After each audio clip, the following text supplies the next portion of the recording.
Oi, queridos! Vamos concluir nossa revisão para entrarmos finalmente nas leis de Faraday.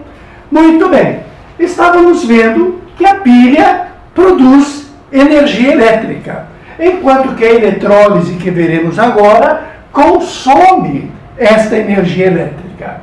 Muito bom. Mesmo uma pilha seca, como essa de Leclanché que estamos vendo, apresenta um potencial, produz uma energia. De quanto? Basta que nós, a partir das reações que temos envolvidas, tenhamos seus potenciais. O metal manganês, quando reduz de 4 para 3, apresenta um potencial positivo.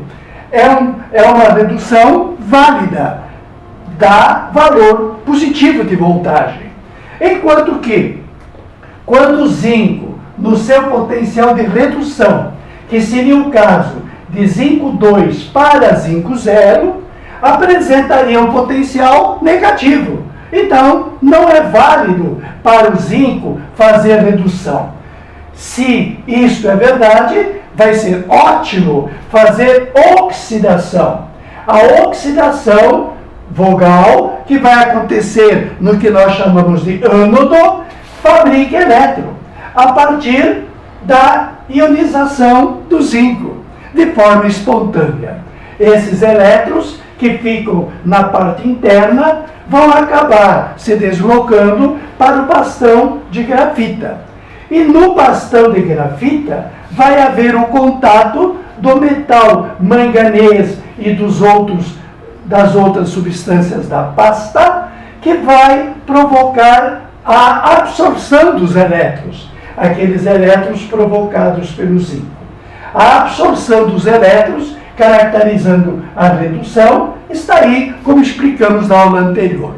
Se quisermos saber qual é o potencial desta pilha, basta calcular o potencial de quem se oxida mais o potencial de quem se reduz. Existem outras formulazinhas, mas esta, obviamente, é a mais fácil. Por quê? Uma vez que você teve a certeza que o zinco não vai reduzir, ele vai oxidar, tu vai pegar o seu valor de forma positiva.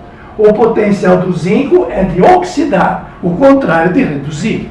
Enquanto que o potencial do manganês, que passará de 4 para 3, este sim, usará o seu valor original de mais 0,76. Então, como vemos no começo, as pilhas secas são de 1,5 volts. Esta pilha palito, por exemplo, apresenta esta voltagem. Claro, se você associar diversas pilhas palitos, ligando o positivo de uma no negativo da outra, você vai ter em série e o somatório vai ser o resultado da soma de cada um. A fonte de energia, estando caracterizada pelo polo negativo e polo positivo, resultado de toda a química do seu interior, vai naturalmente, por esse fio condutor, tornar negativo esse eletrodo e vai tornar positivo aquele outro eletrodo. Então aqui temos duas grandes diferenças.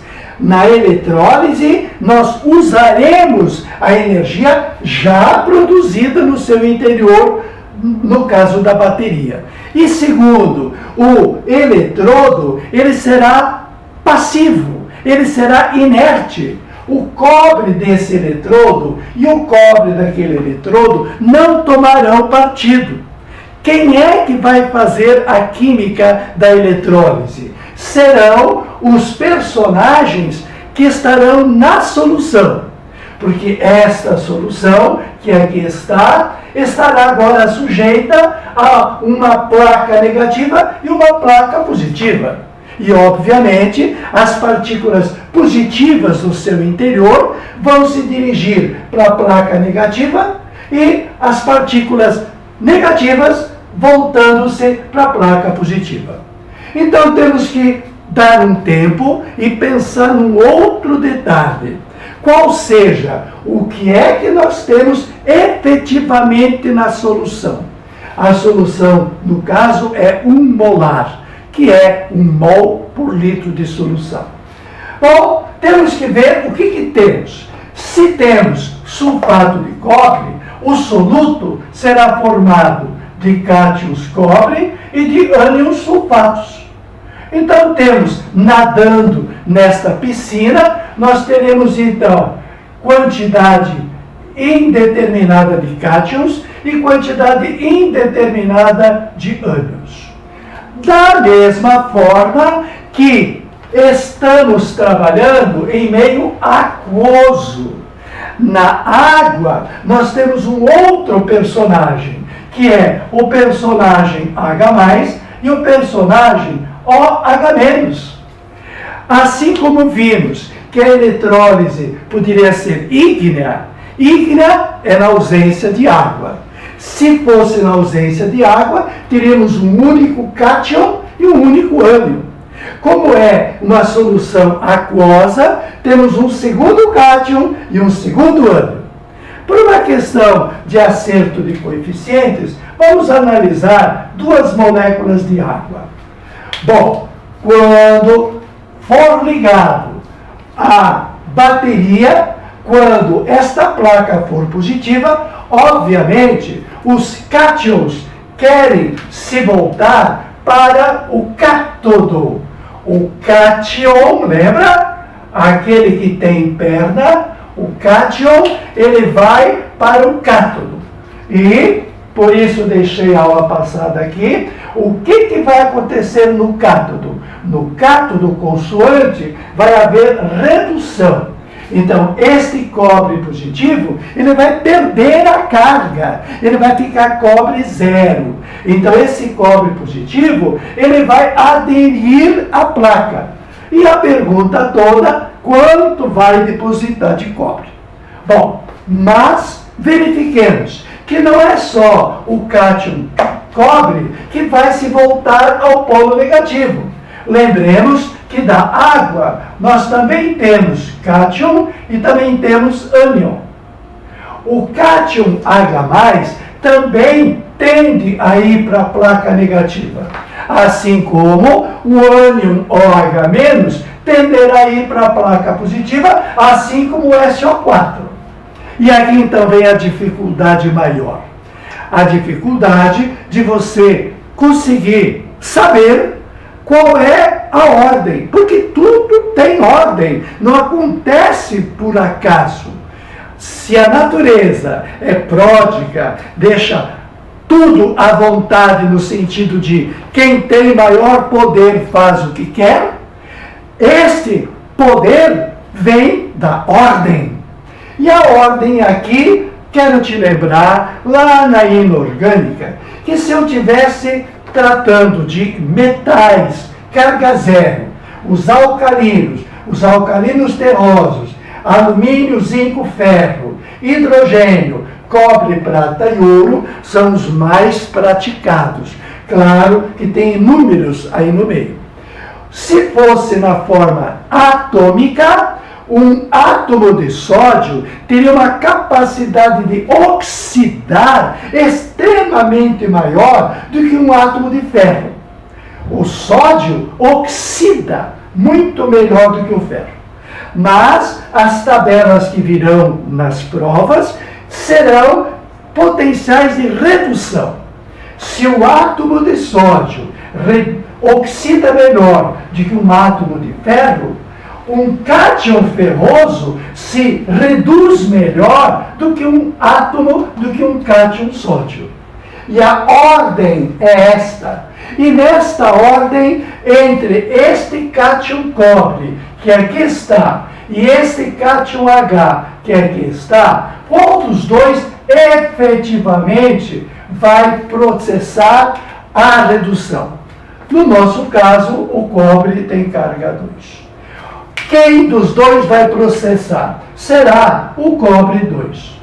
O cobre de carga 2 vai chegar nesta placa que está sendo alimentada por elétrons, vai absorver 2 elétrons e vai ficar cobre zero. Esse processo é um processo de redução, diminuição de carga, e acontece no cátodo. Continua consoante, consoante. E é no polo negativo. Tudo de acordo. Os nomes estão perfeitos. Se o hidrogênio sobrou para titio, não vai participar da redução. Quem é que vai sobrar para titia das duas que estão aí querendo se oxidar? Porque agora eu estou falando de ânion. Se eu estivesse falando de átomos, se eu tivesse átomo de flúor e se eu tivesse átomo de iodo, qual dos dois se reduziria melhor? O flúor, ele é extremamente eletronegativo, ele pega elétron rapidamente. Então, o flúor se reduziria muito mais rápido.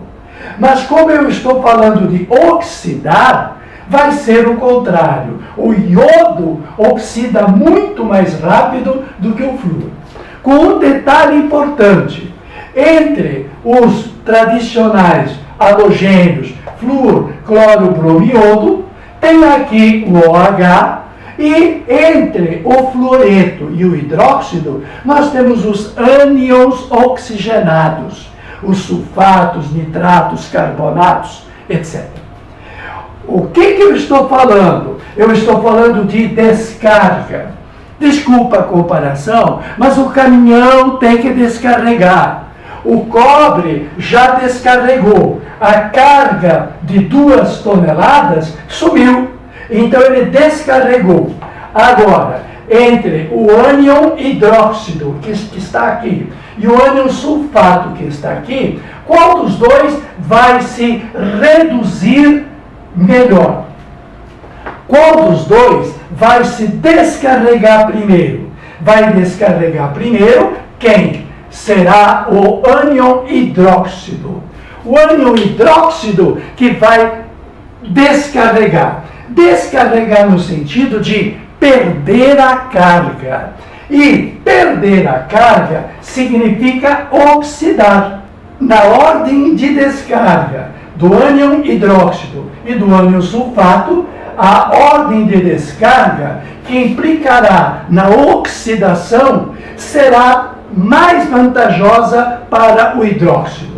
Então, os dois OHs simplesmente perderão as suas cargas e se formarão 2 OHs.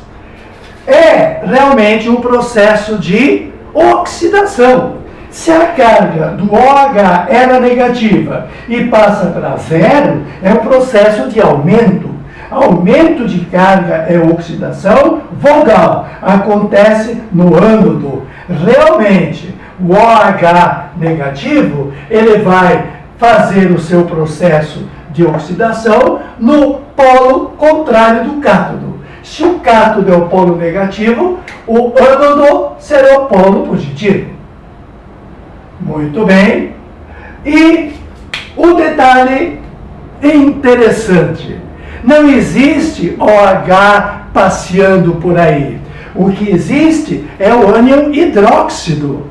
O ânion hidróxido se transformou numa coisa que não existe, porque ao se formar, cria outra situação, que é o quê? Que é água e oxigênio molecular. Esta é a situação resultante da oxidação do ânion hidróxido.